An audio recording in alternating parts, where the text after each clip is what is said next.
Then you go into the gauntlet for the TV title. First match is Crimson against KTD.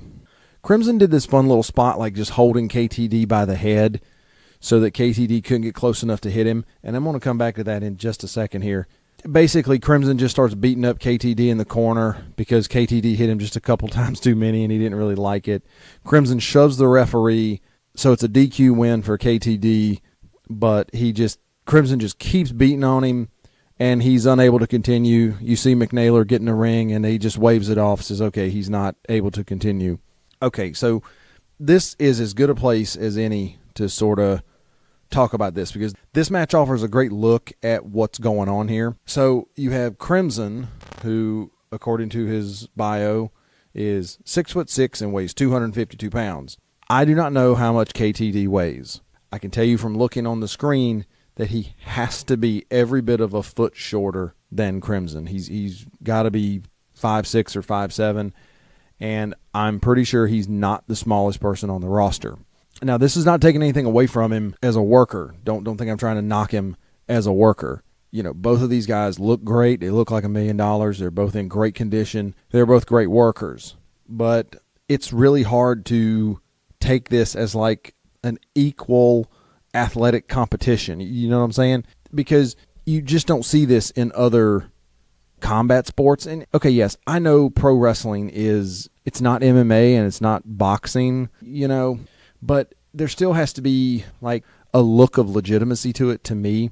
And so, like I say, this is not to take anything away from KTD. He's probably 5'7", 5'6", 5'7", and I would guess he's probably about 150 pounds. The truth is, just to show that like if you're presented right, like size doesn't make that much of a difference. The best pound for pound boxer in the world right now is Vasyl Lomachenko, and he's 5'7" and he weighs 135 pounds. And at the same time, arguably the best ever draw in the history of the UFC is Conor McGregor, who I think is 5'8" and about 155. But no one would ever think either one of those guys should be stepping into the ring. In the case of Lomachenko, the equal for him would be Anthony Joshua, who's the world heavyweight boxing champion, who's 6'6", 250. It doesn't look right. You would never do that. And the same thing with Conor McGregor.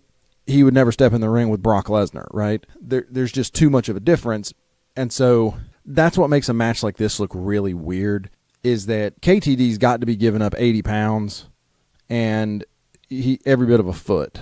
He's a great worker, but it just looks weird. And the same thing goes with a guy like Dimes. Dimes is a great worker, but he's in there with, I want to say I watched an old OVW tag match where it was him and two partners, and they were going against the Bro Gods back when they were still a team, you know. And he was in there with Dustin, and you look at Dustin, and Dustin, I think he's like 6'3", looks like $1 million, and he's in there with KTD, and there's just Dimes. I'm sorry, he's in there with Dimes, and there's just such a size difference that it doesn't make sense. So for me, I actually think because OVW does have some really great workers who are just smaller, right? It almost seems like they would benefit from having weight classes. And I'm not talking about like the cruiserweights, like what WWE does where they turn them into like a sideshow. I'm talking like weight classes that are actually treated real, right? Because there's nothing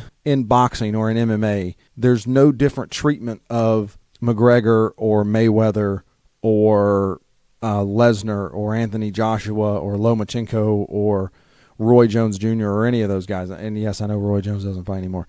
So it's like you could make a heavyweight at 200 pounds or up, because you don't want to go much over 200 because there's probably not a heck of a lot of guys who are much over 200. And then you could do a light heavyweight from, say, 175 to 200, and then, you know, whatever, you call it welterweight or whatever. If you don't want to call it lightweight, you say welterweight is 175 and below. And so at least then there's divisions. And so you treat the match with, let's say, KTD and Dimes for the OVW welterweight championship. You treat that with the same seriousness that you would treat Tony Gunn against Dustin Jackson for the heavyweight championship. And so that could work. But anyway, I've spent a bit of time on that. That's just sort of me dreaming out loud, if you will. Anyway,